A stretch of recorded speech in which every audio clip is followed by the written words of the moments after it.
Hello English learners, and welcome to today's English lesson. Today I'm going to teach you what the third conditional is and how to use it in English. But first, a quick caveat. If you're not familiar with the zero, first and second conditional, then I suggest watching my lessons on these forms first, because I'm going to talk about these forms very briefly in this lesson. The focus of this lesson will be on the third conditional. And I'll also introduce you to mixed conditionals. If you don't understand the zero, first, and second conditional, then this lesson may be a little fast-paced for you. With that being said, let's dive in. All conditionals have an if clause and a results clause. And all of the conditionals are used to talk about consequences. If this happens, then this happens. But they are used in slightly different ways and in different tenses. For example, the zero conditional is for something that's always true. If you heat ice, it melts. If plus present tense, plus present tense. If he is hungry, he cries. Maybe talking about a little baby. The tense is now, and normally a general fact. Then an example of the first conditional. If I lose my job, I'll be upset. If plus present tense plus future tense, I will. And I will means we are talking about the future, about a future possibility in the first conditional. In fact, we often refer to this tense as the possible conditional, as there is about a 50-50 chance of the if clause happening. If I study hard, I'll pass my English exam. Okay, talking about the present in general. If I study hard now and in the future, I'll pass my exam. Alright, then we can mention the second conditional. An example sentence. If I lost my job, I would be upset. If plus past simple plus subject plus would plus the base verb. If I lost my job, I would be upset. And we often refer to this tense as the unlikely conditional. The if clause is unlikely to occur. Maybe a 10% chance. I'm imagining how I would feel if I lost my job, now or in the future. I would be upset. Another example of the second conditional. If I studied harder, I would pass the exam. So I haven't had the exam yet. What this sentence is saying is that it is unlikely that I will study harder. I know that I'm lazy, I've accepted it. But if I did study harder, I would pass the exam. I'm sure of it. Okay, so once again, talking about the present and the future. And that brings us to today's focus, the focus of today's lesson, the third conditional. And we use this to talk about the past. That's the key point. The past with the third conditional, different to the other conditionals. And the third conditional is specifically to talk about the consequences of something that didn't happen in the past. Okay, both the if clause and the results clause are talking about the past. If I had lost my job, I would have been upset. The form is if plus past perfect plus subject plus would have and plus the past participle. If I'd lost my job, I'd have been upset. Okay, I'm imagining how I would have felt if something had happened in the past. If this had happened, then this would have happened. If I'd lost my job, I'd have been upset. Okay, but luckily I didn't lose my job, so I wasn't upset. Some more examples. This time we'll try it the other way around. First, I'll give you some context. I'll give you a story, a situation, and then we'll use the third conditional to talk about the story. Alright, story. I took my exam last month, but unfortunately I didn't pass. I didn't study hard enough, and because of this, I didn't pass my exam. Then we could use the third conditional to talk about this, and we could say, if I had studied harder, I would have passed my exam.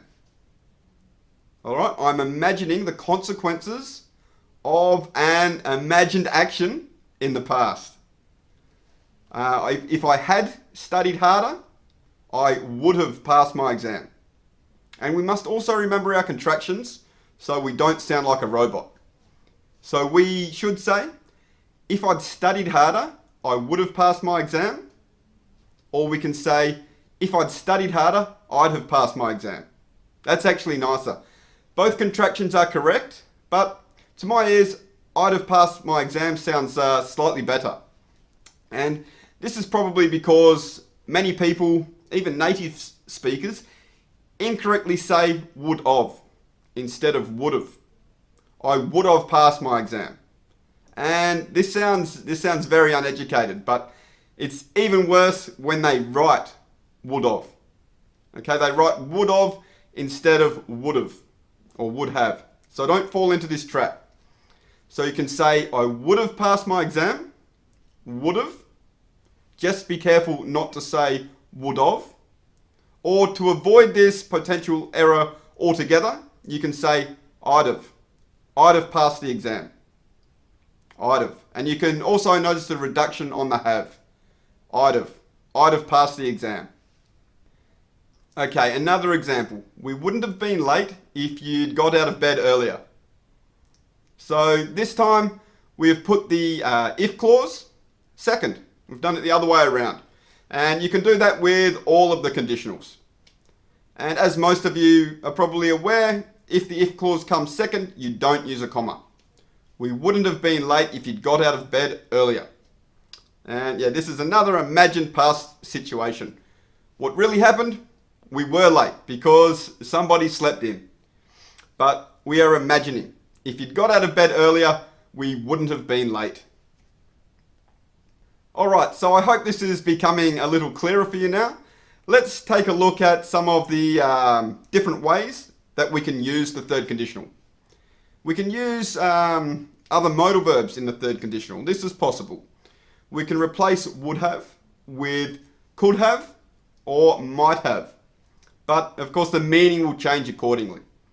For example, if I'd studied harder, I might have passed the test. Or I might have passed the test if I'd studied harder. So we have the modal verb might. Okay, and of course the modal verb carries meaning. So this time it's not as strong as would have because the modal verb might means maybe. Okay, so instead of saying I would have passed the test, I'm very confident, we're saying I might have passed the test. Okay, 50-50. And one with could.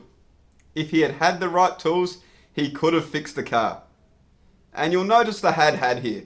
This often happens with the third conditional sentences because had is a past participle, which is part of the formula. This is fine. There is nothing wrong with this. Some students get overly concerned with this, with the had, but it's perfectly acceptable. And this is how you would write this third conditional sentence, especially in formal writing and essays, etc. When we speak third conditional sentences though, as mentioned, we always use contractions. So then our sentences sound much better. If it had the right tools, he could have fixed the car. Alright, now there is one other form of conditionals, and that is mixed conditionals.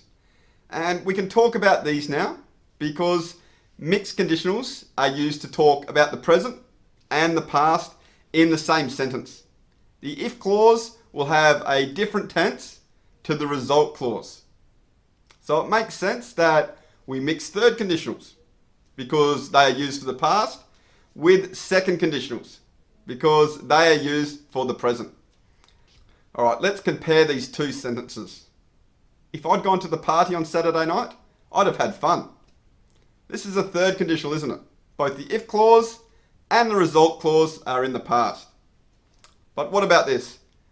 If I'd gone to the party on Saturday night, I'd be tired now. This sentence is a mixed conditional.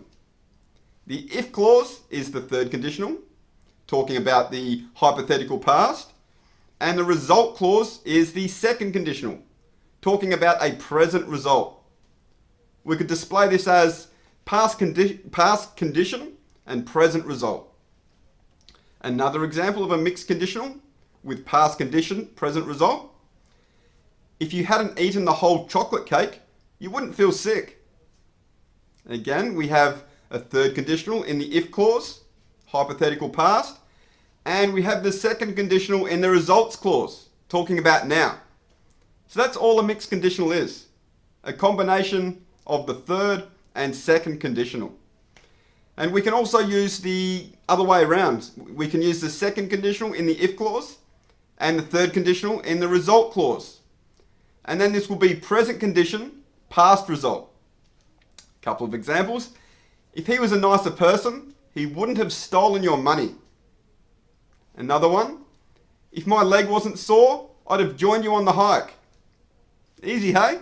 That's all mixed conditionals are.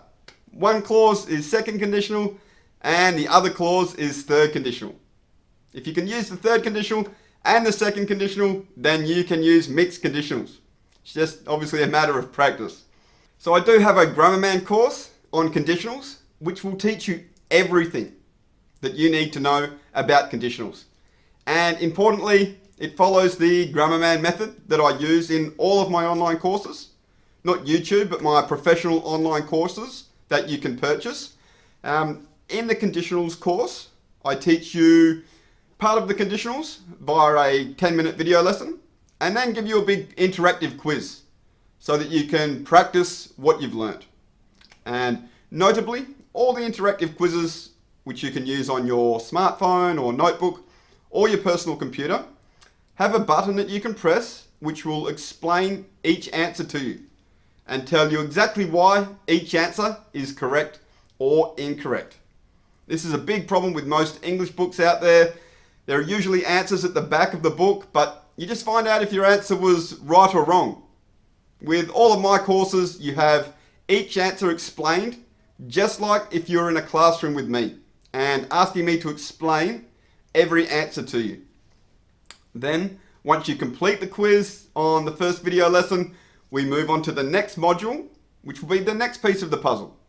Okay, we have another 10-minute video lesson, practice the new skills, get confident with the new skills, and then move on to the next module. It's exactly like if you're in a classroom at my school. Okay, it's the same technique I used, build on our existing knowledge, obviously at a fraction of the price. So if you want to take your English skills to the next level and get the most out of your time to learn English in the most efficient way, then be sure to check out the link to the Grammarman Academy courses in the description below. Thanks everybody. I wish you all the best with your English goals and life goals. Cheers.